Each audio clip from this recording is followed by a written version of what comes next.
ಸಮಾಜ ಕಲ್ಯಾಣ ಇಲಾಖೆ ಹಾಗೂ ಕರ್ನಾಟಕ ವಸತಿ ಶಿಕ್ಷಣ ಸಂಸ್ಥೆಗಳ ಸಂಘದ ವತಿಯಿಂದ ಈ ಕಾರ್ಯಕ್ರಮವನ್ನು ಹಮ್ಮಿಕೊಂಡಿದ್ದಾರೆ. 2024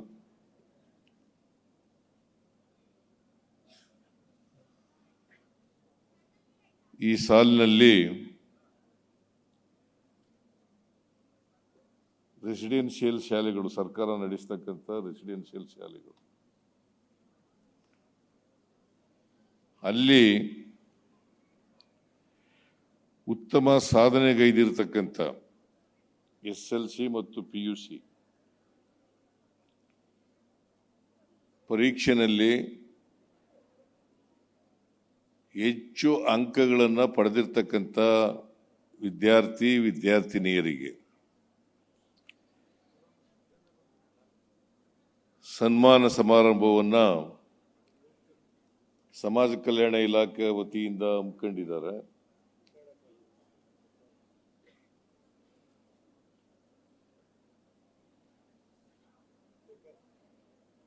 ಈ ಸಮಾರಂಭದಲ್ಲಿ ಅತ್ಯಂತ ಸಂತೋಷದಿಂದ ನಾನು ಭಾಗಿಯಾಗಿದ್ದೇನೆ.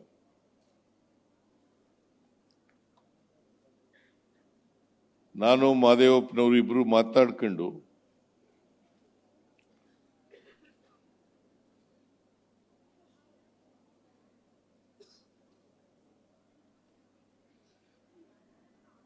ಈ ಸರ್ಕಾರಿ ಶಾಲೆಗಳಲ್ಲಿ, ಕ್ರೈಸ್ಟ್ ಶಾಲೆಗಳಲ್ಲಿ ಹೆಚ್ಚು ಅಂಕ ಪಡೆದಿರ್ತಕ್ಕಂಥ ವಿದ್ಯಾರ್ಥಿಗಳಿಗೆ ಸನ್ಮಾನ ಮಾಡಬೇಕು. ಆ ಮೂಲಕ ಅವರಿಗೆ ಉತ್ತೇಜನವನ್ನು ಕೊಡಬೇಕು ಅನ್ನೋ ಕಾರಣಕ್ಕೋಸ್ಕರ ಇಂಥ ಪ್ರತಿಭಾ ಪುರಸ್ಕಾರ ಕಾರ್ಯಕ್ರಮವನ್ನು ಹಮ್ಮಿಕೊಂಡಿದ್ದಾರೆ. ಈಗಾಗಲೇ ಹೆಚ್ಚು ಅಂಕಗಳನ್ನು ಪಡೆದಂಥ ವಿದ್ಯಾರ್ಥಿನಿಯರಿಗೆ SSLCನಲ್ಲಿ ಮತ್ತು PUCನಲ್ಲಿ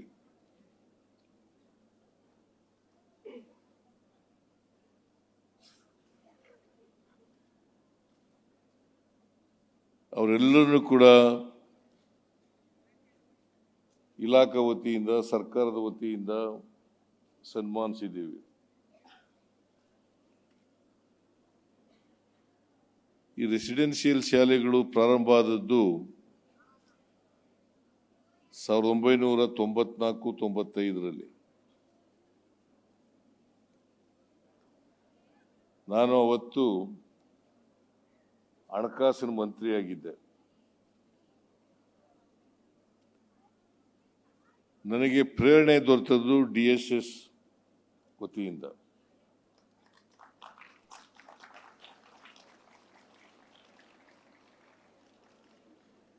ನನಗೆ DSSನವ್ರ ಜೊತೆಯಲ್ಲಿ ಸಂಪರ್ಕ ಇತ್ತು.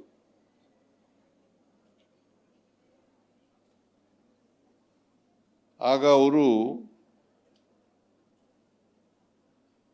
ಒಂದು ಒತ್ತಾಯವನ್ನು ಮಾಡ್ತಾ ಇದ್ರು, ನಮಗೆ ಸಾರಾಯಿ ಅಂಗಡಿಗಳು ಬೇಡ,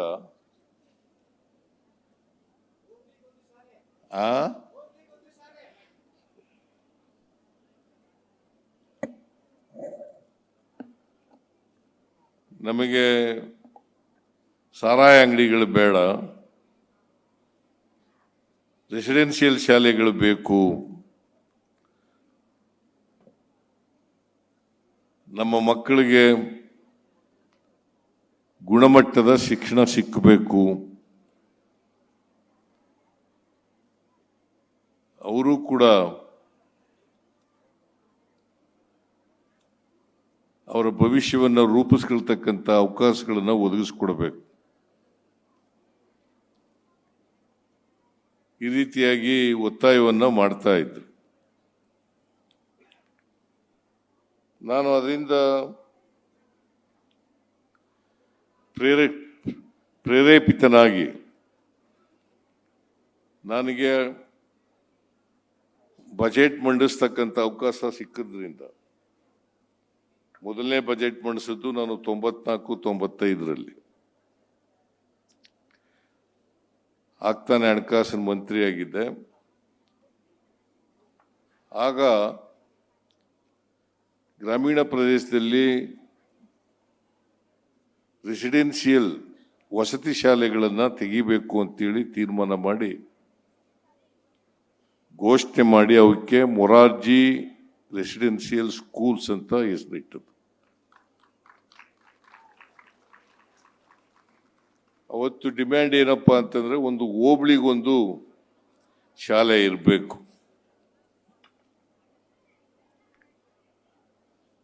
ಅವತ್ತಿನಿಂದ ನಿರಂತರವಾಗಿ ಶಾಲೆಗಳು ಪ್ರಾರಂಭ ಆಗ್ತಾ ಬಂದವು. ನಾನು 94, 95, 99ರವರೆಗೂ ಹಣಕಾಸಿನ ಮಂತ್ರಿ ಇದೆ. ಪ್ರತಿ ವರ್ಷ ಈ ರೆಸಿಡೆನ್ಷಿಯಲ್ ಶಾಲೆಗಳನ್ನು ತೆಗಿತಕ್ಕಂಥ ಕೆಲಸವನ್ನು ಸರ್ಕಾರ ಮಾಡ್ತು. ಇವತ್ತು ಸಮಾಜ ಕಲ್ಯಾಣ ಇಲಾಖೆಯಲ್ಲಿ 833 ರೆಸಿಡೆನ್ಷಿಯಲ್ ಶಾಲೆಗಳಿದ್ದಾವೆ. ಪರಿಶಿಷ್ಟ ಜಾತಿ, ಪರಿಶಿಷ್ಟ ವರ್ಗ, ಹಿಂದುಳಿದ ವಿಭಾಗ. ಇದಲ್ಲದೆ ಅಲ್ಪಸಂಖ್ಯಾತರ ಕಲ್ಯಾಣ ಇಲಾಖೆಯಲ್ಲಿ 113 ರೆಸಿಡೆನ್ಷಿಯಲ್ ಶಾಲೆಗಳಿದ್ದಾವೆ. ಒಟ್ಟು 946 ರೆಸಿಡೆನ್ಷಿಯಲ್ ಶಾಲೆಗಳಿದ್ದಾವೆ. ನಾನು ಈ ಸಾರಿ ಬಜೆಟ್ ಮಂಡಿಸುವಾಗ, ಅಂದರೆ ಮೊದಲನೇ ಬಜೆಟ್ 2023-24 ಬಜೆಟ್ ಮಂಡಿಸುವಾಗ ಹೋಬಳಿಗೊಂದು ರೆಸಿಡೆನ್ಷಿಯಲ್ ಶಾಲೆ ಆಗಿದವ ಅಂತ ಕೇಳಿದೆ. ಮಣಿವಣ್ಣನ್ ಹೇಳಿದ್ರು, ಎಷ್ಟು?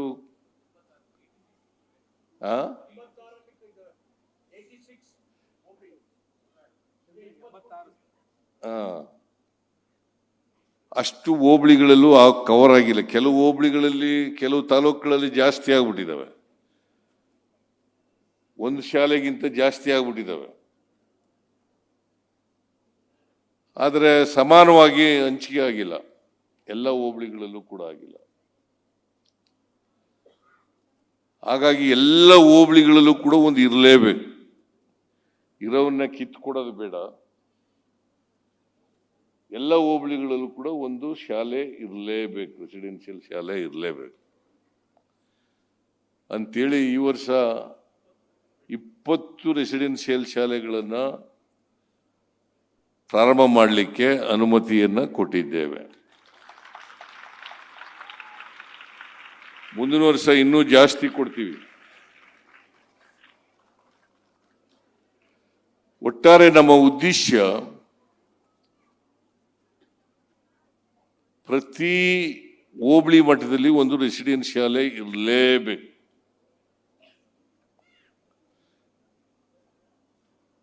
ಆಮೇಲೆ ಎಲ್ಲರಿಗೂ ಕೂಡ ಹಳ್ಳಿಗಾಡಿನ ಮಕ್ಕಳಿಗೆ, ಎಲ್ಲ ಜಾತಿ ಮಕ್ಕಳು, ಎಲ್ಲ ಧರ್ಮದ ಮಕ್ಕಳು, ಎಲ್ರಿಗೂ ಕ್ವಾಲಿಟಿ ಎಜುಕೇಶನ್ ಸಿಕ್ಕಬೇಕು. ಅಂದ್ರೆ ಗುಣಮಟ್ಟದ ಶಿಕ್ಷಣ ಸಿಕ್ಕಬೇಕು.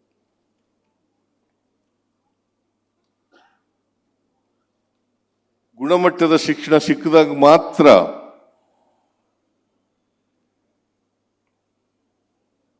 ಗುಣಮಟ್ಟ ಅಂತಂದ್ರೆ ವೈಚಾರಿಕತೆಯಿಂದ ಕೂಡಿರ್ತಕ್ಕಂಥ ಶಿಕ್ಷಣ ಸಿಗ್ಬೇಕು, ವೈಜ್ಞಾನಿಕತೆಯಿಂದ ಕೂಡಿರ್ತಕ್ಕಂಥ ಶಿಕ್ಷಣ ಸಿಗ್ಬೇಕು. ಹುಟ್ಟುತ್ತಾ ಯಾರು ದಡ್ಡರಲ್ಲ, ಅದ್ರ ಅವಕಾಶಗಳು ಸಿಕ್ಕಿರ್ಲಿಲ್ಲ ಅಷ್ಟೇನೆ. ಈಗ ಹಳ್ಳಿಗಾಡಿನ ಮಕ್ಕಳಿಗೆ, ದಲಿತರ ಮಕ್ಕಳಿಗೆ, ಹಿಂದುಳಿದವ್ರ ಮಕ್ಕಳಿಗೆ, ಅಲ್ಪಸಂಖ್ಯಾತರ ಮಕ್ಕಳಿಗೆ ಅವಕಾಶಗಳು ಸಿಕ್ಕೋದಿಲ್ಲ. ಸಂವಿಧಾನ ಬರಕ್ಕೂ ಮುಂಚಿತವಾಗಿ ಶಿಕ್ಷಣ ಕಡ್ಡಾಯ ಇರಲಿಲ್ಲ. 1950ನೇ ಇಸ್ವಿ ಜನವರಿ 26ನೇ ತಾರೀಕು ಸಂವಿಧಾನ ಜಾರಿಗೆ ಬಂತು. ಅದಕ್ಕೆ ಮೊದಲು ಶಿಕ್ಷಣ ಕಡ್ಡಾಯ ಇರಲಿಲ್ಲ.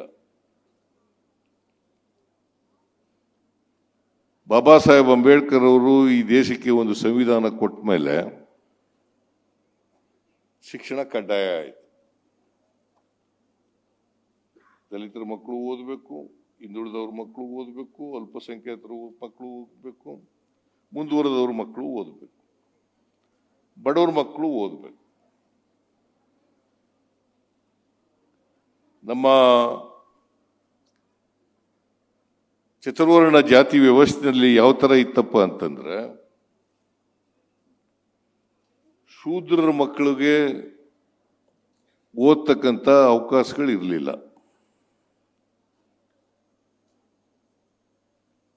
ಹಾಗಾಗಿ ಬಹಳ ಜನ ಅವಕಾಶ ವಂಚಿತರಾಗಿ ವಿದ್ಯಾವಂತರಾಗ್ದೇನೆ ಇವತ್ತು ಸಮಾಜದಲ್ಲಿ ಅಸಮಾನತೆ ಯಾಕೆ ನಿರ್ಮಾಣ ಆಗಿದೆ? ಸಮಾಜದಲ್ಲಿ ಅಸಮಾನತೆ ನಿರ್ಮಾಣ ಆಗಿರೋದು ಚತುರ್ವರ್ಣ ಜಾತಿ ವ್ಯವಸ್ಥೆಯಿಂದ. ಯಾರಿಗೆ ಅವಕಾಶ ಸಿಕ್ತು, ಓದ್ಲಿಕ್ಕೆ ಅವಕಾಶ ಕಲ್ಪಿಸ್ಕೊಟ್ಟಿದ್ರು, ಅವರು ಆರ್ಥಿಕವಾಗಿ ಸಾಮಾಜಿಕವಾಗಿ ಮೇಲಕ್ಕೆ ಬಂದರು. ಯಾರಿಗೆ ಅವಕಾಶ ಸಿಕ್ಕಲಿಲ್ಲ, ಅವರು ಆರ್ಥಿಕವಾಗಿ ಸಾಮಾಜಿಕವಾಗಿ ಹಿಂದೆ ಬಿದ್ದರು. ಹಾಗಾಗಿ ಸಮಾಜದಲ್ಲಿ ಅಸಮಾನತೆ ನಿರ್ಮಾಣ ಆಯಿತು ಅಲ್ವಾ? ಅಸಮಾನತೆ ನಾವು ಮಾಡ್ಕೊಂಡಿರೋದಲ್ಲ, ಅಸಮಾನತೆ ಚತುರ್ವರ್ಣ ಜಾತಿ ವ್ಯವಸ್ಥೆಯಿಂದ.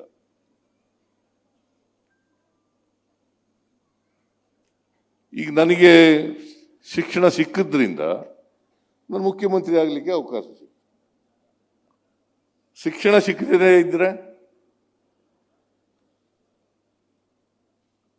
ನಾನು ಮುಖ್ಯಮಂತ್ರಿನೂ ಆಯ್ತಿರ್ಲಿಲ್ಲ, ವ್ಯವಸಾಯ ಮಾಡ್ಕೊಂಡು ಊರ್ಲಿರ್ಬೇಕಾದಂತ ಪರಿಸ್ಥಿತಿ ಇರ್ತಿತ್ತು. ನಮ್ಮ ಅಪ್ಪ ಎಂತ ಎಡವಟ್ಟು ಮಾಡ್ಬಿಟ್ಟಿದ್ದ ಅಂತಂದ್ರೆ, ನನಗೆ ವೀರ ಮಕ್ಕಳು ಕುಣಿತ ಕಲೀಲಿಕ್ಕೆ ಸೇರಿಸ್ಬಿಟ್ಟಿದ್ದ. ಅದೃಷ್ಟವಶ ಆ ವೀರ ಮಕ್ಕಳು ಕುಣಿತ ಕಲಿಸ್ಕೊಡ್ತಿದ್ದವನು ವಿದ್ಯಾವಂತ ಇದ್ದ, ವಿದ್ಯೆ ಇತ್ತು ಅವನಿಗೆ. ಅವನು ನಮಗೆ ಮರಳಿನಲ್ಲಿ ಅಕ್ಷರ ಕಲಿಸ್ಕೊಟ್ಟ. ಮರಳಿನ ಮೇಲೆ ಸ್ಲೇಟ್ನಲ್ಲೂ ಅಲ್ಲ, ಬಳಪನಲ್ಲೂ ಬರೆಯಾಗಿಲ್ಲ, ಮರಳಿನಲ್ಲಿ ಅಕ್ಷರ ಕಲಿಸ್ಕೊಟ್ಟ, ಕಾಗುಣಿತ ಕಲಿಸ್ಕೊಟ್ಟ, ಮಗ್ಗಿ ಕಲಿಸ್ಕೊಟ್ಟ, ಆಮೇಲೆ ಕೂಡೋದು, ಕಳಿಯೋದು, ಗುಣಿಸೋದು, ಬಾಗಿಸೋದು ಇವೆಲ್ಲ ಕಲಿಸ್ಕೊಟ್ಟ. ಹಂಗಾಗಿ ನಾನು 4ನೇ ತರಗತಿಗೆ ಓದೋಷ್ಟು ಎಷ್ಟು ಬೇಕು ವಿದ್ಯೆ ಬೇಕು ಅಷ್ಟೆಲ್ಲ ಕಲ್ತ್ಕೊಬಿಟ್ಟಿದೆ.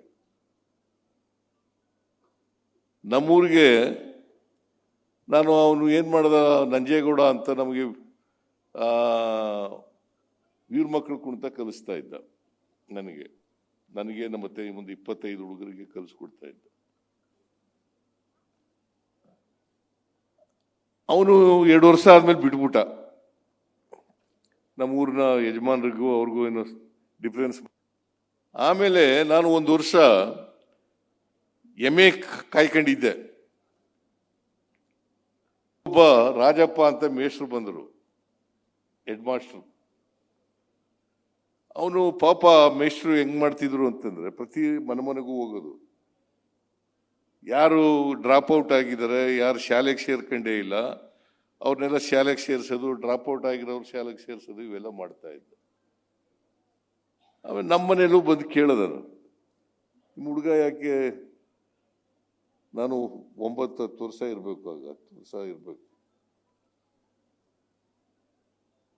ಶಾಲೆಗೆ ಸೇರಿಲ್ವಾ ಅಂತ. ಇಲ್ಲ ಶಾಲೆಗೆ ಸೇರಿಲ್ಲ, ವೀರ ಮಕ್ಕಳು ಕುಣಿತ ಮಾಡೋದು. ಮತ್ತು ಅವನಿಗೆ ಕನ್ನಡ ಓದೋದು ಬರೆಯೋದೆಲ್ಲ ಬರ್ತದೆ, ಲೆಕ್ಕ ಮಾಡೋದೆಲ್ಲ ಬರ್ತದೆ, ಲೆಕ್ಕ ಎಲ್ಲ ಗೊತ್ತಿದೆ ಅಂತ ಹೇಳೋದು ನಮ್ಮಪ್ಪ.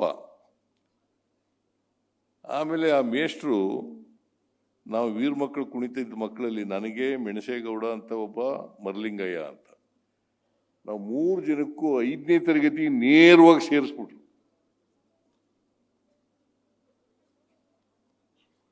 5ನೇ ತರಗತಿ ನಾನು 1ರಿಂದ 4 ಓದೇ ಇಲ್ಲ. ನಾನು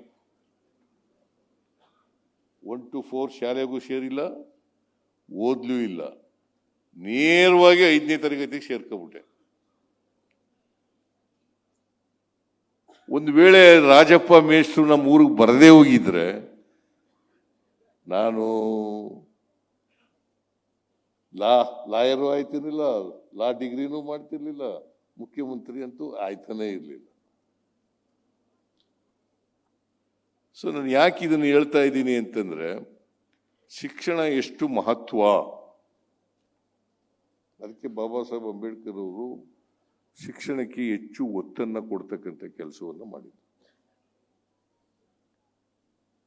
ಅದಕ್ಕೆ ಒಂದು ಮಾತು ಹೇಳ್ತಾ ಇದ್ರು ಅವರು, ಈ ದೇಶಕ್ಕೆ ಸ್ವಾತಂತ್ರ್ಯ ಬಂದಿದೆಯಪ್ಪ, ಈ ಸ್ವಾತಂತ್ರ್ಯ ಯಶಸ್ಸಾಗಬೇಕಾದ್ರೆ ಪ್ರತಿಯೊಬ್ಬರಿಗೂ ಕೂಡ ಆರ್ಥಿಕವಾಗಿ ಸಾಮಾಜಿಕವಾಗಿ ಶಕ್ತಿ ಬಂದಾಗ ಮಾತ್ರ ರಾಜಕೀಯ ಸ್ವಾತಂತ್ರ್ಯ ಬಂದದ್ದು ಸಾರ್ಥಕ ಆಗ್ತದೆ, ಇಲ್ಲದ್ರೆ ಸಾರ್ಥಕ ಆಗಲ್ಲ.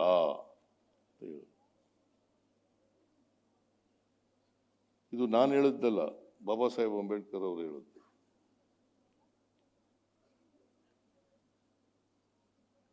ಅದಕ್ಕೆ ಈಗ ಶಿಕ್ಷಣ ಕಡ್ಡಾಯ ಮಾಡಿದ್ದಾರೆ. ಆಮೇಲೆ ಈಗ ಆರ್ಟಿಕಲ್ ಫಂಡಮೆಂಟಲ್ ರೈಟ್ ಆಗಿರಲಿಲ್ಲ ಶಿಕ್ಷಣ, ಡೈರೆಕ್ಟಿವ್ ಪ್ರಿನ್ಸಿಪಲ್ಸ್ ನಲ್ಲಿ ಇತ್ತು. ಅದನ್ನ ಫಂಡಮೆಂಟಲ್ ರೈಟ್ಸ್ ಆಗಿ ಸಂವಿಧಾನ ತಿದ್ದುಪಡಿ ಮಾಡಿ ಈಗ ಫಂಡಮೆಂಟಲ್ ರೈಟ್ ಆಗಿದೆ. Education is A fundamental right for everybody.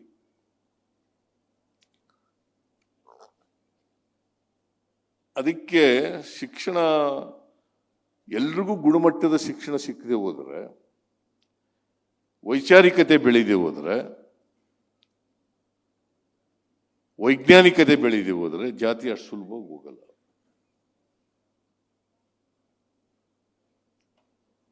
ಈಗ ಬುದ್ಧ ಎಷ್ಟು ವರ್ಷಗಳ ಹಿಂದೆ ಜಾತ್ಯತೀತ ಸಮಾಜ ಆಗಬೇಕು ಅಂತ ಹೇಳಿದ್ದು? 2,500 ವರ್ಷಗಳ ಹಿಂದೆ. ಬಸವಣ್ಣವ್ರು ಹೇಳಿದ್ದು ಯಾವಾಗ? 12ನೇ ಶತಮಾನದಲ್ಲಿ. ಹೋಗಿದೆಯಾ ಜಾತಿ? ಹೋಗ್ಲಿಲ್ಲ.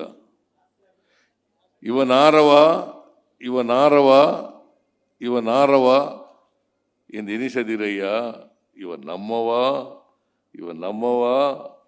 ನಮ್ಮವ ಎಂದೆನಿಸಯ್ಯ, ನಿನ್ನ ಮನೆಯ ಮಗನೆಂದೆನಿಸಯ್ಯ, ಕೂಡಲ ಸಂಗಮ ದೇವ ಅಂತ ಹೇಳಿ ಎಷ್ಟು ವರ್ಷ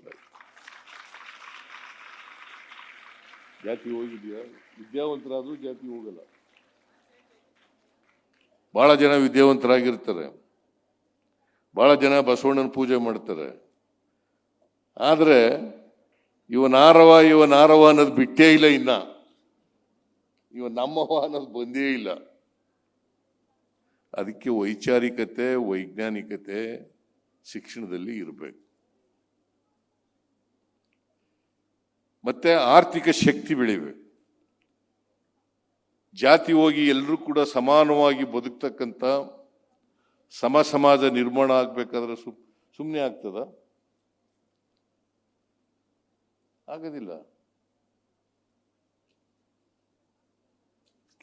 ಗುಣಮಟ್ಟದ ಶಿಕ್ಷಣ ಸಿಕ್ಕಬೇಕು, ಕ್ವಾಲಿಟಿ ಎಜುಕೇಶನ್ ಸಿಕ್ಕಬೇಕು, ವೈಚಾರಿಕತೆ. ನಾನು ಎಲ್ಲ ರೆಸಿಡೆನ್ಷಿಯಲ್ ಶಾಲೆ ನಡೆಸ್ತಕ್ಕಂಥ ಮೇಷ್ಟ್ರುಗಳಿದಾರಲ್ಲ, ಅಲ್ಲಿ ಸ್ವಲ್ಪ ಇದ್ರ ಜೊತೆಗೆ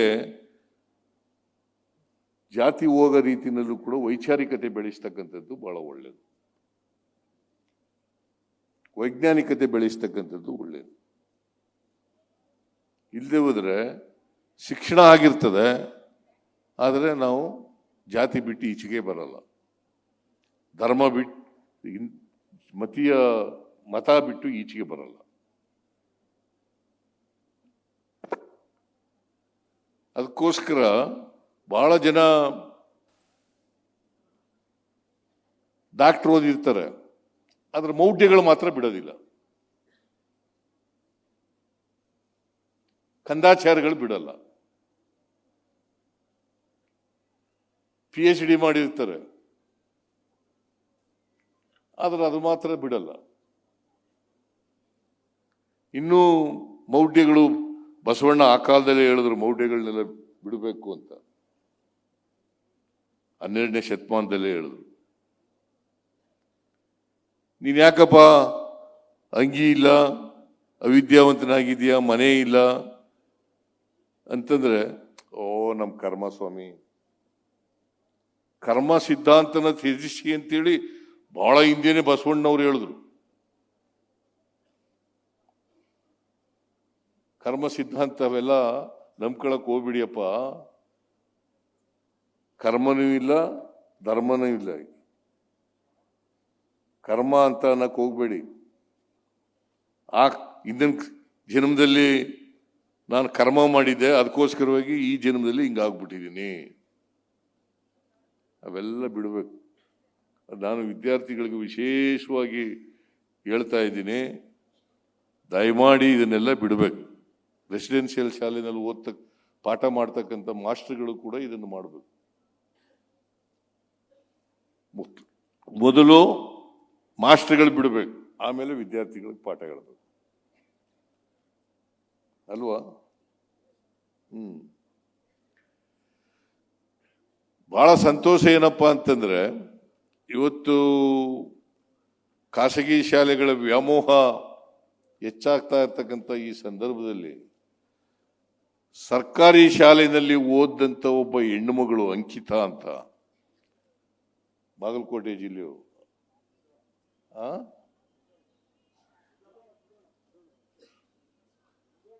ಮುಧೋಳ ತಾಲೂಕು, ಅಲ್ಲಿ ಅವಳು 625ಕ್ಕೆ 625 ಮಾರ್ಕ್ಸ್ ತೆಗೆದಿದ್ದಾರೆ ಅಂತಂದ್ರೆ,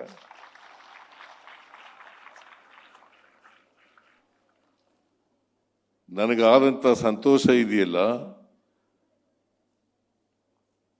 ಭಾರಿ ಸಂತೋಷ ಆಗೋಯ್ತು ನನಗೆ. ಸರ್ಕಾರಿ ಶಾಲೆಯಲ್ಲೂ ಕೂಡ ಓದೋದು ಮಕ್ಕಳು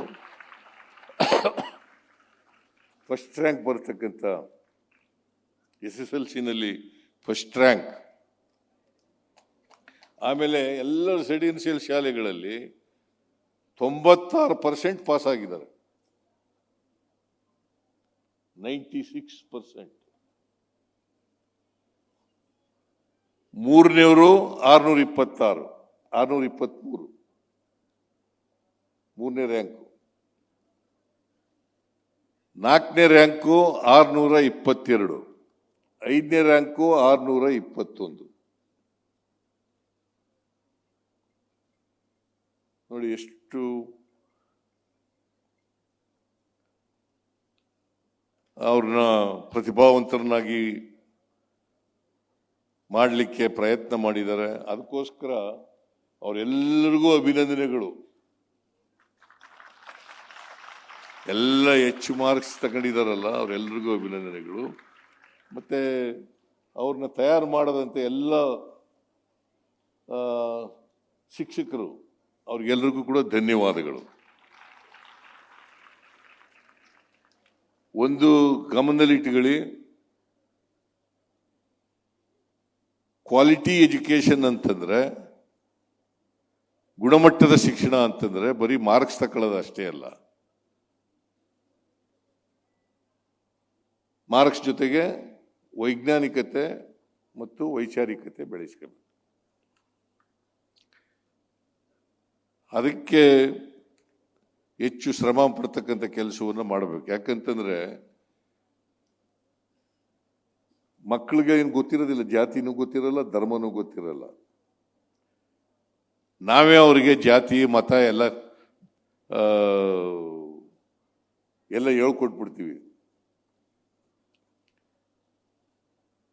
ಆಮೇಲೆ ನಾವು ರಾಜಕೀಯದಲ್ಲಿ ನಾವು ನೋಡ್ತಾ ಇರ್ತೀವಲ್ಲ,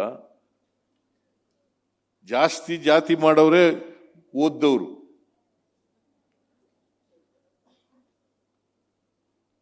ಅಲ್ವಾ? ಜಾಸ್ತಿ ಜಾತಿ ಮಾಡೋರೇ ಓದ್ದವರು. ಮತ್ತೆ ಏನು ಓದಿ ಏನು ಪ್ರಯೋಜನ ಆಗ್ತದೆ ಹಾಗಾದ್ರೆ? ಶಿಕ್ಷಣ ಸಿಕ್ಕಿ, ಶಿಕ್ಷಣ ಜ್ಞಾನ ವಿಕಾಸ, ಜ್ಞಾನ ವಿಕಾಸ ಆಗ್ಬೇಕಲ್ಲ.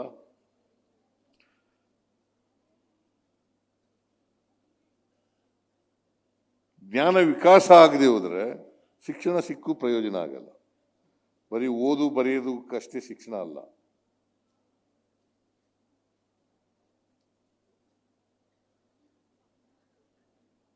ನಾವು ಉತ್ತಮ ಪ್ರಜೆಗಳಾಗಬೇಕು.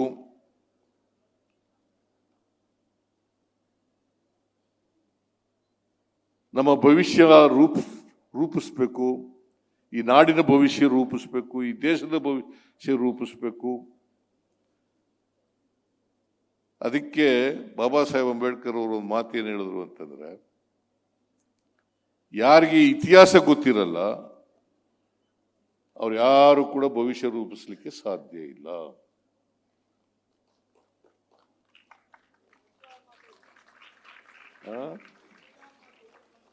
ಇತಿಹಾಸ ಗೊತ್ತಾಗಬೇಕಲ್ಲ, ನಾವು ಯಾಕೆ ಹಿಂಗಾಗಿದ್ದೀವಿ ಅನ್ನೋದು ಗೊತ್ತಾಗಬೇಕಲ್ಲ.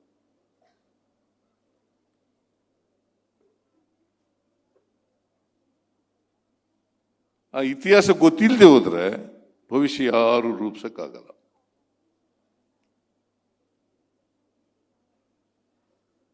ಸಣ್ಣ ಮಕ್ಕಳಿಗೆ ಯಾವುದೇ ಜಾತಿ ಧರ್ಮ ಏನು ಗೊತ್ತಿರಲ್ಲ.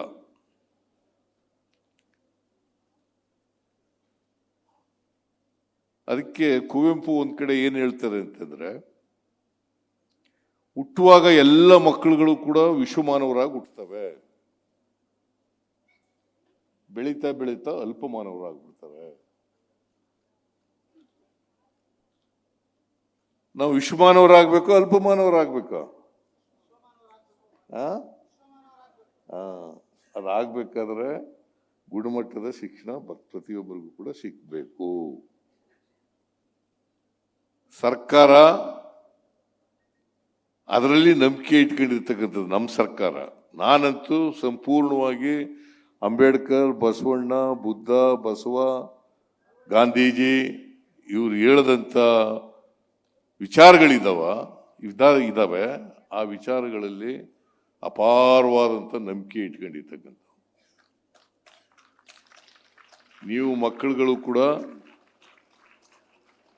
ಬೆಳೀತಾ ಬೆಳೀತಾ ವೈಚಾರಿಕತೆಯನ್ನ ವಿಚಾರಪರರಾಗಿ ಬೆಳೀತಕ್ಕಂಥ ಕೆಲಸವನ್ನು ಮಾಡಬೇಕು. ಕಣ್ಮುಚ್ಕೊಂಡು ಯಾರೋ ಹೇಳಿದ್ರು ಅಂತ ಹೇಳಿದ ತಕ್ಷಣನೇ ಒಪ್ಕೊಳ್ಳೋದಲ್ಲ. ಅವ್ರು ಹೇಳಿರೋದು ಸರಿನೋ ಇಲ್ಲವೋ ಅಂತ ವಿಮರ್ಶೆ ಮಾಡ್ತಕ್ಕಂಥ ಶಕ್ತಿ ಪ್ರತಿಯೊಬ್ಬರಿಗೂ ಕೂಡ ಬರಬೇಕು. ಅವ್ರು ಹೇಳಿದ್ದು ಸರಿನಾ ತಪ್ಪ, ನಮ್ಮ ಸಮಾಜಕ್ಕೆ ಅದು ಅನ್ವಯ ಆಗ್ತದ ಇಲ್ವಾ, ಉತ್ತಮ ಸಮಾಜ ನಿರ್ಮಾಣ ಮಾಡಲಿಕ್ಕೆ ಉಪಯೋಗ ಆಗ್ತದ ಇಲ್ವಾ, ಇದು ವಿಚಾರ ಮಾಡಬೇಕಲ್ಲ.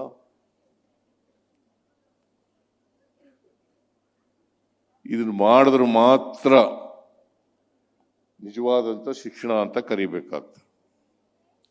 ಅದರಿಂದ ನಾನು ಎಲ್ಲ ಮಕ್ಕಳುಗಳಿರೋದ್ರಿಂದ, ನೀವೆಲ್ಲ ಸರ್ಕಾರಿ ಶಾಲೆಯಲ್ಲಿ ಓದೋದ್ರಿಂದ ಮುಂದೆ ಉತ್ತಮ ಪ್ರಜೆಗಳಾಗಿ ಬೆಳಿಬೇಕು ಅನ್ನತಕ್ಕಂಥದ್ದು ನಮ್ಮ ಆಸೆ. ಉತ್ತಮ ಸಮಾಜ ನಿರ್ಮಾಣ ಆಗ್ಬೇಕಾದ್ರೆ ಉತ್ತಮ ಪ್ರಜೆಗಳಿರ್ಬೇಕು. ದಾರಿ ತಪ್ಪಿಸ್ತಕ್ಕಂಥವ್ರು ಬಹಳ ಜನ ಇದ್ದಾರೆ. ದಾರಿ ತಪ್ಪಿಸ್ಬಿಡ್ತಾರೆ, ಹುಷಾರಾಗಿರ್ಬೇಕು. ಜಾತಿ ಮೇಲೆ, ಧರ್ಮದ ಮೇಲೆ ಅವ್ರದ್ದೇ ಆದಂಥ ಸ್ವಾರ್ಥ ವ್ಯಾಖ್ಯಾನ ಮಾಡಿ ಹಾಳು ಮಾಡಿಬಿಡ್ತಾರೆ. You must be very very careful.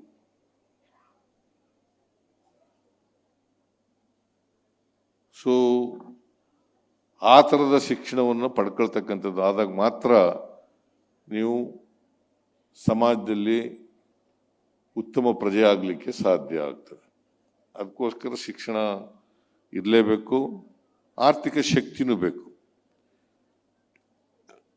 ಈಗ ಜಾತಿ ಬಸವಣ್ಣನ ಕಾಲದಲ್ಲೇ ಅಂತರ್ಜಾತಿ ಮದುವೆ ಮಾಡಿಸಿದ್ರು.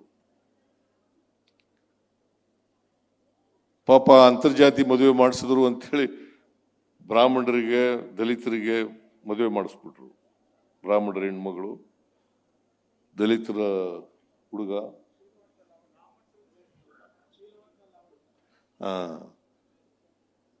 ಮದುವೆ ಮಾಡಿಸ್ಬಿಟ್ರು. ಅದರಿಂದ ಅವ್ರ ಕಷ್ಟನೂ ಅನುಭವಿಸ್ಬೇಕು ಬಂತು. ಜಾತಿ ಹೋಗ್ಬೇಕಾದ್ರೆ ಆರ್ಥಿಕ ಸಾಮಾಜಿಕ ಶಕ್ತಿ ಬರಬೇಕು. ಬಡವರಿಗೆ ಆರ್ಥಿಕವಾಗಿ ಶಕ್ತಿ ಬರಬೇಕು, ಸಾಮಾಜಿಕವಾಗಿ ಶಕ್ತಿ ಬರಬೇಕು, ಓದಬೇಕು, ಆರ್ಥಿಕವಾಗೂ ಶಕ್ತಿ ಇರಬೇಕು. ಈಗ ಒಂದು ಹುಡುಗ ಇಂಜಿನಿಯರ್ ಓದಿರ್ತಾನೆ, ಡಾಕ್ಟರ್ ಓದಿರ್ತಾನೆ, ಅವನಿಗೆ ಯಾರು ಜಾತಿಯವರು ಮದುವೆ ಆಗಕ್ಕೆ ತಯಾರಾಗ್ತಾರೆ, ಬೇರೆ ಜಾತಿಯವರು ಕೂಡ ಮದುವೆ ಆಗಕ್ಕೆ ತಯಾರಾಗ್ತಾರೆ. ಕೂಲಿ ಮಾಡ್ಕೊಂಡಿರೋನು ತಯಾರಾಗ್ತಾರ? ಆಗಲ್ಲ. ಅದಕ್ಕೋಸ್ಕರ ಓದ್ಕೋಬೇಕಲ್ವಾ? ಆರ್ಥಿಕವಾಗಿ ಶಕ್ತಿ ಕೆಲಸದಲ್ಲಿ ಇದ್ರೆ ಮಾತ್ರ ಮದುವೆ ಆಯ್ತಾರೆ. ಯಾರಾದ್ರೂ ಕೆಲಸದಲ್ಲೇ ಇಲ್ಲೇ ಹೋದ್ರೆ ಎಲ್ಲಿ ಮದುವೆ ಆಯ್ತಾರೆ? ಉಂಡಾಡಿ ಗುಂಡನ್ ತರ ಇದ್ರೆ ಮದುವೆ ಆಯ್ತಾರ? ಅದಕ್ಕೆ ಆರ್ಥಿಕವಾಗಿ ಶಕ್ತಿ ಇರಬೇಕು, ಸಾಮಾಜಿಕವಾಗೂ ಶಕ್ತಿ ಇರಬೇಕು. ಅಂಬೇಡ್ಕರ್ ಅವತ್ತು ಸಂವಿಧಾನ ಸಭೆಯಲ್ಲಿ ಹೇಳದಂತ ಮಾತುಗಳಿದ್ದಾವಲ್ಲ, ಇವತ್ತಿಗೂ ಪ್ರಸ್ತುತ ಅಂತಕ್ಕಂಥದ್ದನ್ನು ಅರ್ಥ ಮಾಡಬೇಕಾಗ್ತದೆ. ಅದಕ್ಕೆ ಈ ಕಾನ್ಸ್ಟಿಟ್ಯೂಯೆಂಟ್ ಅಸೆಂಬ್ಲಿ ಡಿಬೇಟ್ ಇದೆಯಲ್ಲ, ಅದು ಎಲ್ಲರೂ ಓದ್ಕೊಳ್ಳಿ ಅಂತೇಳಿ ಕನ್ನಡದಲ್ಲಿ ಮಾಡಿಸಿದ್ದೀನಿ ನಾನು. ಕಾನ್ಸ್ಟಿಟ್ಯೂಯೆಂಟ್ ಅಸೆಂಬ್ಲಿ ಡಿಬೇಟ್ನೆಲ್ಲ ಕನ್ನಡದಲ್ಲಿ ಮಾಡಿಸಿದ್ದೀವಿ. 10 ಸಂಪುಟ ಇದ್ದಾವೆ.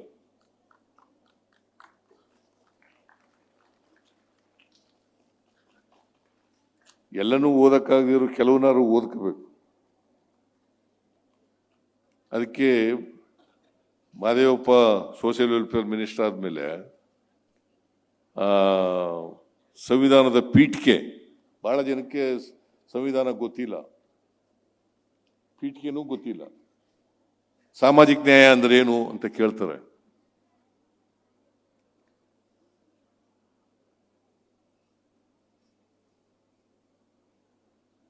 ಸಹಿಷ್ಣುತೆ ಅಂದ್ರೇನು ಅಂತ ಕೇಳ್ತಾರೆ. ಬಹಳ ಮುಖ್ಯವಾಗಿ ನಮಗೆ ಸಹಿಷ್ಣುತೆ ಬೆಳೆಸ್ಕೋಬೇಕು. ಯಾಕಂದ್ರೆ ಇದು ಬಹುತ್ವದ ದೇಶ. ಇದು ಬಹುತ್ವದ ದೇಶ ಆದ್ರಿಂದ ಸಹಿಷ್ಣುತೆ ಪ್ರತಿಯೊಬ್ಬರಿಗೂ ಕೂಡ ಬರಬೇಕು. ಸಹಿಷ್ಣುತೆನೇ ಇಲ್ಲದೆ ಹೋದ್ರೆ, ಬೇರೆ ಧರ್ಮಗಳನ್ನ ಸಹಿಸ್ಕೊಳ್ತಕ್ಕಂಥ ಶಕ್ತಿ ಇಲ್ಲದೆ ಹೋದ್ರೆ ನೀವು ಬಹುತ್ವ ಕಾಪಾಡೋದು ಹೆಂಗೆ?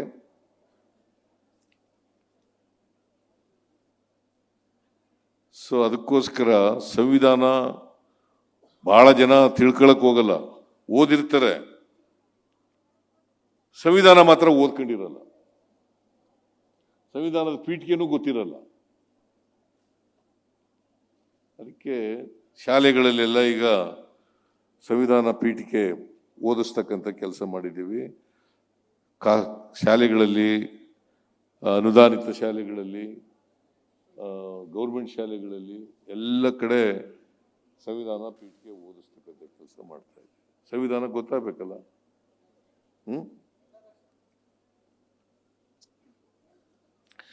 ಕನಿಷ್ಠ ಪಕ್ಷ ಸ್ವಾತಂತ್ರ್ಯ, ಸಮಾನತೆ, ಭ್ರಾತೃತ್ವ, ಸಹಿಷ್ಣುತೆ ಇಷ್ಟಾರು ತಿಳ್ಕೋಬೇಕಲ್ಲ. ಸ್ವಾತಂತ್ರ್ಯ, ಸಮಾನತೆ, ಭ್ರಾತೃತ್ವ, ಸಹಿಷ್ಣುತೆ.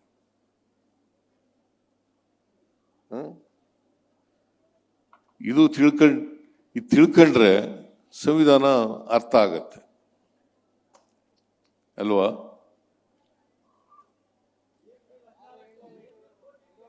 ಅದಕ್ಕೆ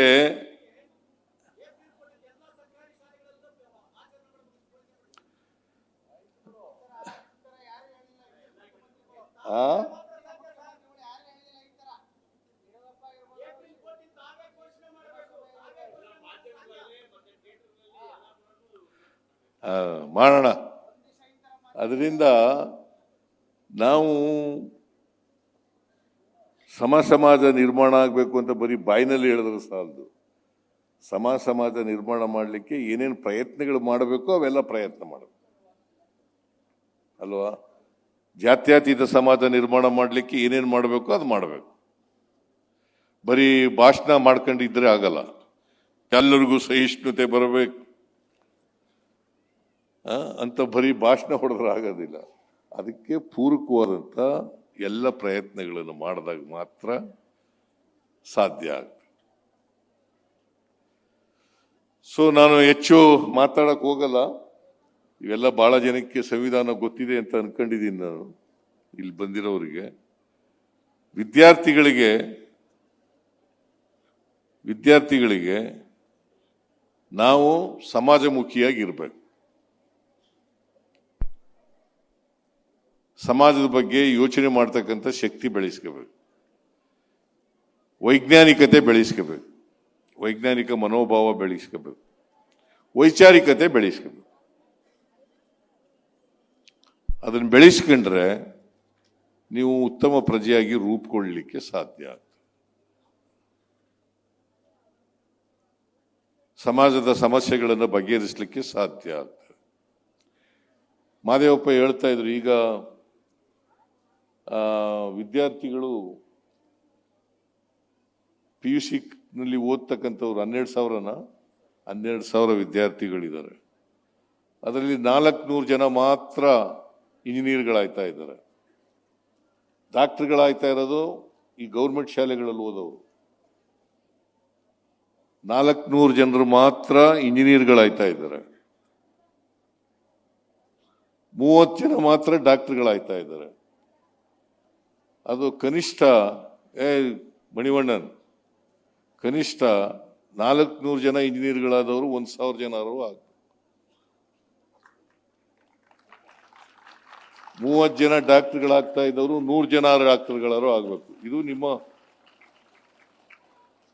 ಗುರಿ ಇಟ್ಕೊಂಡಿರ್ಬೇಕು, ಟಾರ್ಗೆಟ್ ಇಟ್ಕೊಂಡಿರ್ಬೇಕು. ಆಮೇಲೆ ಇನ್ನೂ ಮುಂದಕ್ಕೆ ಜಾಸ್ತಿ ಮಾಡ್ಕೊಂಡು ಹೋಗ್ತಾರೆ ಅಲ್ವಾ?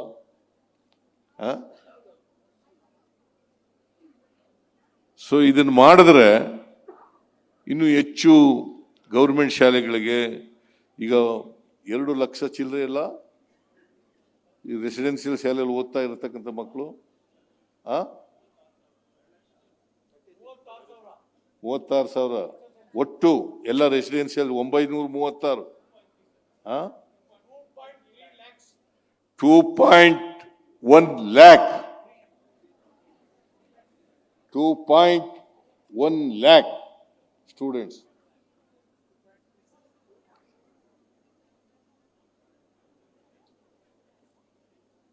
ಅಷ್ಟು ಜನ ವಿದ್ಯಾರ್ಥಿಗಳಿದ್ದಾರೆ. ನಾವು ಈ ಸಾರಿ 96% ಇದಿರಲ್ಲ, ಇಡೀ ರೆಸಿಡೆನ್ಸಿಯಲ್ ಶಾಲೆಯಲ್ಲಿ ಓದ್ತಕ್ಕಂಥವ್ರು 100% ಪಾಸ್ ಆಗಲಿ ಅಂತೇಳಿ ನಾನು ಈ ಸಂದರ್ಭದಲ್ಲಿ ಆಶಿಸ್ತೇನೆ. 96% ಇಂದ 100%. ಅದೇನು it is not A very difficult task ಅಲ್ವಾ? 96 ತಗೊಂಡ ಮೇಲೆ 100 ತಗೊಳಕ್ಕಾಗಲ್ವಾ? ಮಾಡಕ್ ಸಾಧ್ಯ ಆಗ್ತದೆ. ಅದನ್ನು ಮಾಡಿ ಅಂತೇಳಿ ಇವತ್ತು ಯಾರ್ಯಾರಿಗೆ ಪ್ರತಿಭಾವಂತ ವಿದ್ಯಾರ್ಥಿಗಳಿಗೆ ಅವ್ರನ್ನ ಗೌರವಿಸಿದ್ದೀವಿ, ಅದು ಬೇರೆಯವ್ರಿಗೂ ಕೂಡ ಪ್ರೇರಣೆ ಆಗಲಿ ಅಂತೇಳಿ ನಾನು ಈ ಸಂದರ್ಭದಲ್ಲಿ ಹೇಳಲಿಕ್ಕೆ ಬಯಸ್ತಾ ಇದ್ದೆ. ಬೇರೆಯವರು ಕೂಡ ಪ್ರೇರಣೆ ಪಡೆದು, ಬಿಕಾಸ್ ಆ ಅಂಕಿತ ನಾನು ಕರೆದವನು ಮನೆಗೆ ಕರೆದಿದ್ದೆ. ನಾನು ಸಾಮಾನ್ಯ ಕುಟುಂಬದಿಂದ ಬಂದ ಒಂದು ಹುಡುಗಿ 625ಕ್ಕೆ 625 ಮಾರ್ಕ್ಸ್ ತಗೊಂಡಿದ್ದಾಳೆ. ಆ ಮಂಡ್ಯ ಜಿಲ್ಲೆ ಹುಡುಗ, ಇವನು 3ನೇ ರ್ಯಾಂಕ್ ತಗೊಂಡಿರೋದು. 625ಕ್ಕೆ 623 ಮಾರ್ಕ್ಸ್ ತಗೊಂಡವನು. ಮಂಡ್ಯ ಜಿಲ್ಲೆ, ಅವಳು ಬಾಗಲಕೋಟೆ ಜಿಲ್ಲೆ. ಇವಳು ನೀ ಯಾವ ಜಿಲ್ಲೆ? ಅದೇ ಹೊರಟ್ಟಿ ಹೊಟ್ಟೋದ್ರ. ಹೊರಟ್ಟಿ ಹೇಳ್ತಾ ಇದ್ರು, ನಾವು ನಾರ್ತ್ ಕರ್ನಾಟಕದಲ್ಲಿ ಬಹಳ ಪ್ರತಿಭಾವಂತರಿದ್ದೀವಿ ಅಂತ. ಒಪ್ಕೋತೀನಿ. ಯಾವ ಭಾಗದಲ್ಲಾದ್ರೂ ಪ್ರತಿಭಾವಂತರಾಗಲಿ, ದಕ್ಷಿಣ ಕರ್ನಾಟಕದಲ್ಲಾರು ಆಗಲಿ, ಉತ್ತರ ಕರ್ನಾಟಕದಲ್ಲಾರು ಆಗಲಿ, ನಾರ್ತ್ ಕರ್ನಾಟಕದಲ್ಲಾರು ಎಂಥದ್ದು ಕರಾವಳಿ ಪ್ರದೇಶದಲ್ಲಾರು ಆಗಲಿ, ಇಲ್ಲ ಹೈದರಾಬಾದ್ ಕರ್ನಾಟಕದಲ್ಲಾರು ಆಗಲಿ, ನೋ ಪ್ರಾಬ್ಲಮ್. ಒಟ್ಟಿಗೆ ಹೆಚ್ಚು ಜನ ಪ್ರತಿಭಾವಂತರಾಗಬೇಕು, ಮತ್ತೆ ಎಲ್ರಿಗೂ ಗುಣಮಟ್ಟದ ಶಿಕ್ಷಣ ಸಿಕ್ಕಬೇಕು. ಆಮೇಲೆ ಈಗ ಅಂಕಿತಾ ಒಂದು ಸಾಮಾನ್ಯ ಕುಟುಂಬದಿಂದ ಬಂದಂಥವಳು, ಅವ್ರ ಅಪ್ಪ ಅಮ್ಮದಿರು ಬಂದಿದ್ರು ಅವತ್ತು. ಅವರು ಅಷ್ಟೊಂದು ಓದ್ಕೊಂಡಿಲ್ಲ, ಅವ್ರ ಅಮ್ಮ ಏನೋ ಸ್ವಲ್ಪ ಜಾಸ್ತಿ ಓದ್ಕೊಂಡಿದ್ದಾಳೆ ಅಲ್ವೇನಮ್ಮ? PUC ಓದ್ಕೊಂಡಿದ್ದಾರೆ, ಆದರೆ ಅವ್ರ ಅಪ್ಪ ಅಷ್ಟೊಂದು ಓದ್ಕೊಂಡಿಲ್ಲ.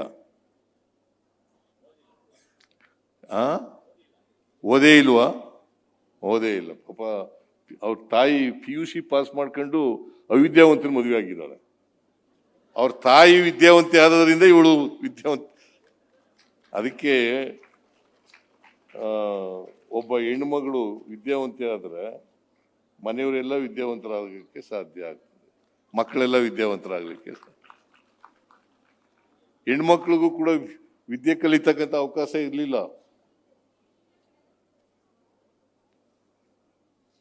ಚತುರ್ವರ್ಣ ವ್ಯವಸ್ಥೆಯಲ್ಲಿ ಮೇಲ್ಜಾತಿಯವರು ಇದ್ದಾರಲ್ಲ, ಅವರ ಹೆಣ್ಮಕ್ಳಿಗೂ ಕೂಡ ವಿದ್ಯೆ ಕಲಿತಕ್ಕಂಥ ಅವಕಾಶ ಇರಲಿಲ್ಲ. ಆಮೇಲೆ ಕ್ರಮೇಣ ಸ್ವಲ್ಪ ಎಲ್ಲ ಬದಲಾವಣೆ ಆಯ್ತಾ ವಿದ್ಯಾವಂತರಾಗಲಿಕ್ಕೆ ಸಾಧ್ಯ ಆಯ್ತು. ಬಸವಣ್ಣವ್ರ ಕಾಲದಲ್ಲೇ ಶುರುವಾದದ್ದು. ಅನುಭವ ಮಂಟಪದಲ್ಲಿ ಅಕ್ಕಮಹಾದೇವಿ, ನೀವು ಎಲ್ಲ ಇತಿಹಾಸ ನೋಡಿದ್ರೆ ಸಾವಿತ್ರಿಬಾಯಿ ಫುಲೆ, ಆಮೇಲೆ 12ನೇ ಶತಮಾನದಲ್ಲಿ ಸಾವಿತ್ರಿಬಾಯಿ ಫುಲೆ ಈಚೆಗೆ.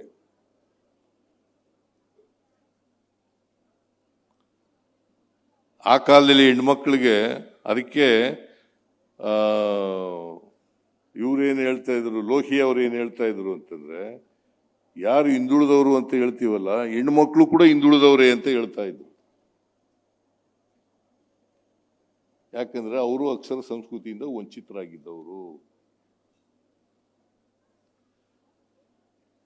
ಈ ಹೆಣ್ಮಕ್ಳೆಲ್ಲ ಪಾಪ ಹೆಚ್ಚು ಮಾರ್ಕ್ಸ್ ತಗೊಳ್ಳಿಕ್ಕೆ ಪ್ರಾರಂಭ ಮಾಡಿದ್ದಾರೆ. ಬಹಳ ಒಳ್ಳೆ ಬೆಳವಣಿಗೆ. Keep it up. ಒಟ್ಟಾರೆ ನಮಗೆ ಈಗ ನಾವು ಇಷ್ಟು ವರ್ಷಗಳಾದರೂ ಕೂಡ 77 ವರ್ಷ ಸ್ವಾತಂತ್ರ್ಯ ಬಂದು 77 ವರ್ಷ ಆದರೂ ಕೂಡ ನಾವಿನ್ನೂ ಸಾಕ್ಷರತೆ ಮಾಡ್ಕೊಂಡಿರೋದು 74%, 78%. ಎಷ್ಟಪ್ಪ? 74, 78, 74. ಇನ್ನೂ 26 ಜನ ಹೆಬ್ಬೆಟ್ಟು.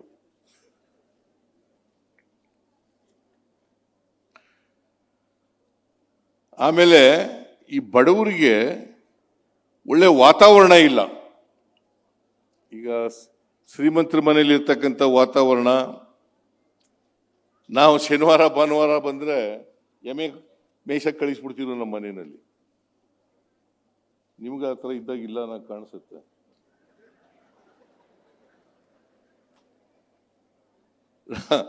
ನಾವು ಶನಿವಾರ 10:30 ಮುಗಿಯೋದು ಶಾಲೆ. 10:30 ಮುಗಿತಿದ್ದಲೇ ಎಮ್ಮೆ ಮೇಯ್ಸಕ್ಕೆ ಹೋಗ್ಬೇಕು, ಎಮ್ಮೆ ಕಾಯಕ್ಕೆ ಹೋಗ್ಬೇಕಾಗಿತ್ತು. ಶನಿವಾರ ಭಾನುವಾರ 2 ದಿನ.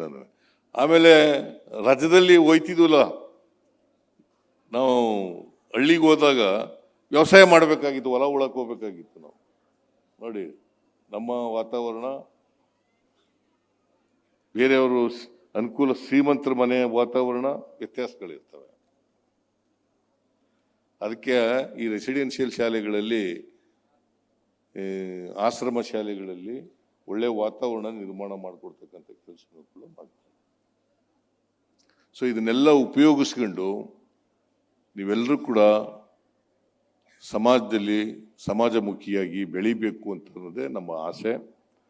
ಅದಕ್ಕೋಸ್ಕರ ಸರ್ಕಾರ ಎಲ್ಲ ರೀತಿಯ ನೆರವನ್ನು ಕೊಡ್ತದೆ ಅಂತಕ್ಕಂಥ ಮಾತುಗಳನ್ನು ಈ ಸಂದರ್ಭದಲ್ಲಿ ಹೇಳಿ, ಸಮಾಜ ಕಲ್ಯಾಣ ಇಲಾಖೆಯವರು ಒಳ್ಳೆ ಕೆಲಸ ಮಾಡಿದ್ದಾರೆ. ಇದನ್ನು ಪ್ರತಿ ವರ್ಷ ಮಾಡಿ.